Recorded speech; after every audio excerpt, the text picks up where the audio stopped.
You know, for a long time, my students have asked me for a good routine to stretch when they get out of the car, they get onto the golf course. And I was thinking, you know, I do this consistently at home, but as we're sheltering in place, it's so important that you stay active and you certainly stretch. So when we do get out to the golf course, you're going to be in a good shape to be able to swing the golf club the way you potentially could. Stretching is crucial to that. So let's run through it. In each stretch, I'm going to kind of explain why I do what I do and why it's golf specific. Start with your neck. Always think in terms of top down. So I always start with head circles, and it's made sense to me that get the blood in the muscle before you stretch it. So I start with some head circles, and I go in both directions, and then I tuck my chin and try to lift the crown of my head up, and then I rotate my head to both directions. You know, I like to hold stretches. There's dynamic stretches, there's hold stretches. I'm not sure all the time. I just think common sense, blood in a muscle, then stretch it. So chin down, crown of your head up, rotate from both sides, and then I take ear to shoulder, and then of course chin to chest and up. Now, why is it important to stretch your neck out? Think about it. When you're looking at the golf ball and you're making a body turn, right? If you didn't have a flexible neck, it would be like having whiplash where everything's moving as a unit. When I watch certain players go through the golf ball, and some players basically, I think, have tighter necks, and so they have to rotate their eyes faster to get through the left side. You see clearly some players are able to stay down longer and yet still get to the left side. So a flexible neck will help you to do that. Rotate in both directions and stay focused on the golf ball. Okay, there's our neck. Now let's talk about your arms and shoulders. I like to start out with some simple circles, palms down, small circles. Again, get the blood flowing, and then go into bigger circles. Right? Do some windmills, and then palms up and go backward. I really like this stretch. Think about it. When you're doing this stretch, you're opening up your chest and getting your shoulders back. In life, guess what we do?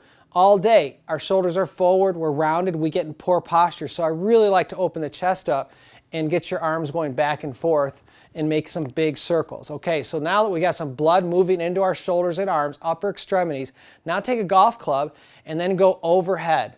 So stretch up and down, and I'll do that multiple times, and I hold these stretches for longer than I am, but for these purposes, I'm just trying to teach you in a good routine so that'll help you to do this consistently throughout the day. Now, once I go up the third time, I start doing a side bend. Right? So I try to keep my lower body quiet. I actually like a pretty wide stance. I pitch my toes in, and then I do a good side bend. So I'm getting my lat all through my shoulder, down into my side and oblique. And go up, and obviously you're going to do both sides. Now from there, what I do is I take the golf club, grip to the ground. I use the club head, and then I like to pretend there's a bowling ball in the middle of my back. So if I turn this way so you can see this, I just try to pretend there's a bowling ball in the middle of my back so I get a shoulder stretch. And then I curl up, right, and just get a good spinal stretch and do that a couple times. Now from there, once I've done that a few times, then I go ahead and go to the side. I'm getting into my lat more here. Back to the center. Do that a few times, okay? Now I want to share with you a great stretch I learned from a guy named Dan Hellman down in Fort Lauderdale. You know, Dan has become one of those guys who a lot of tour players have consulted with, and so I flew down there, not that I'm a tour player, but he's teaching the best guys, so I wanted to see what he would have to say. He taught me a number of things, but one of the things that really stayed with me is he said, you got to learn how to transverse your spine. Made a lot of sense, because in the golf swing, you have to transverse your spine. What is that? That's when you're at the top of your swing and your spine is tilted away from the target. You never want to be this way. So many amateurs make the mistake of going this way because they simply can't go this way. They can't transverse their spine. So here's a great stretch for that. So I simply set up, nice wide stance, toes pitched in a little bit, arms straight out, spine neutral, and then lean to one side without moving your hips. So I try to do that 10 times on one side. And then I come back to neutral, do the other side. All right, so I do that 10 times. Then I rotate a little bit and do that 10 times. All right, so let's say 30, 40 degrees. All right, and then I do the other side, and then I go ahead and rotate backward and go this way. So I'm really working on the ability to be able to transverse my spine in the backswing so I can really get into a powerful hitting position. That's a really important one and a great one to do. Now, we've really worked through, your upper body, your head, your neck, your shoulders, your spine, your lats. Let's talk about hamstrings and hip flexors. You know, when you have lower back problems, so often it relates to what's going on in your hamstrings and hip flexors. So it's important to keep them stretched. You know, when I teach, I stand all day, and a lot of times my lower back gets tight. And this is what I do during the day. Do this on the golf course or during the day, anytime, to help loosen up your lower back. So take the golf club, turn upside down. Got a little bit of balance here, a little help. Take a big step. Make sure, this is so important you do this the correct way. Make sure your knee is not past your ankle. So I want to make sure my knee is inside of my ankle or my heel, right? And then I lift up my back heel and I just lean down into my hip flexor. So your hip flexor is right here, getting a good stretch right through there, right? And just go down. And by the way, when you're doing stretching, one good way to do it is take a deep breath, hold it, exhale it. When I exhale, I go a little further. Deep breath, hold it, exhale, go a little further. I do that 3 times. And then all you have to do is plant your back foot. So that was your hip flexor. Now we're going to do your opposite hamstring.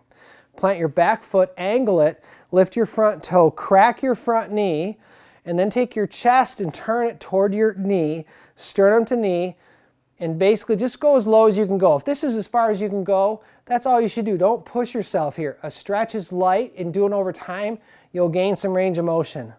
So I just take it down, and again, I do some deep breathing when I'm doing these stretches. Now the cool thing about this exercise, after I do that 3 times, I just switch. I just turn 180 degrees and just do the opposite side. So again, plant your front foot, straighten your back foot, lift up your heel, down into your hip flexor. Make sure your spine is at right angles to the ground, right? You should be getting a good hip flexor stretch. Then come up, lift up your front toe, angle your back heel, crack your front knee, and then get into your hip flexor. Get into your hamstring from here. All right, there's our hamstring and our hip flexors, both sides. That's for your lower back. Really important for your golf swing. Now, the final stretch, probably my favorite one. Just take a golf club, put it across my shoulder line, cross my hands so they're even with my shoulders, get into a golf posture, knees flexed, abs on, glutes on, quads on, get all set. Now what I'm going to try to do here is load, coil. Now here's what I mean by that. So when I go back in my regular golf swing, the first thing I want to do is load my lower body. Obviously the upper body is moving, but my lower body is kind of starting that motion, so I'm loaded. I'm into my quad, I'm into my glute. Now, I want to go further with my upper body, so I describe it not as a turn, I describe it as a load coil. So I load, and then I coil. So there I'm really going to crank it with the upper body. The lower body is loaded, no resistance in there. Load. Once I feel into my quad, into my glute, coil. Downswing, I always want to start from the ground. So I start with the lower body, unloading. This is crucial. You've got to make sure that you shift your pressure so that you're really over your left side. Your left hip, your left knee, your left ankle should create a right angle to the ground, right? So if you start unloading, before you've done that, you're going to be unloading off your back leg. It's absolutely no good. So load, coil, transfer, or unload, then start to uncoil with your hips. I get my shoulders to square, and then from there, I try to take my hips a little further, so I'm getting a really good oblique stretch right here, which is what I want in the golf swing. I really want those lower body to unload and lead the way for my upper body. All right, so let's run through these really fast. Start with your head, top down. Do your circles, and then do your side stretches, and then ear to shoulder, right? Chin to chest, chin to sky, okay? Then do your arm circles, then do your overhead, then do your side bend, right? And then take the golf club, grip to ground. Imagine a bowling ball in the middle of your back. Let your middle of your back sink down to the ground, and then curl up. And once you've done that a few times, go to the side and get into your lats a little bit more, right? Then take some time and do the transversing, where you keep your lower body solid, side to side, do your front, do your back, right? Then you're going to do your hamstrings and hip flexors. Take the golf club, big step, down into your hip flexor, pop your front foot up, hit your hamstring, turn around, do the other side. Then your final stretch is your coil, your load coil. So you're going to load, coil, unload, uncoil.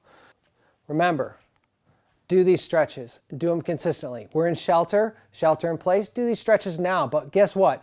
When you get outside, make sure you continue doing these stretches. You know, if someone asked me, what's the best way to get ready to play golf?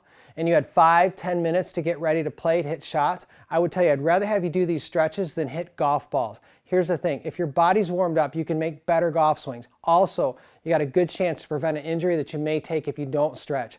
Really important. Last thing I'll say about stretching is this. You know, you won't always gain range of motion, but the key is you don't want to lose what you do have. So it's crucial, no matter where you're at in life, that you learn to stretch and stretch properly and do it consistently. You'll play better and you'll play better longer. Do it, it'll make you better.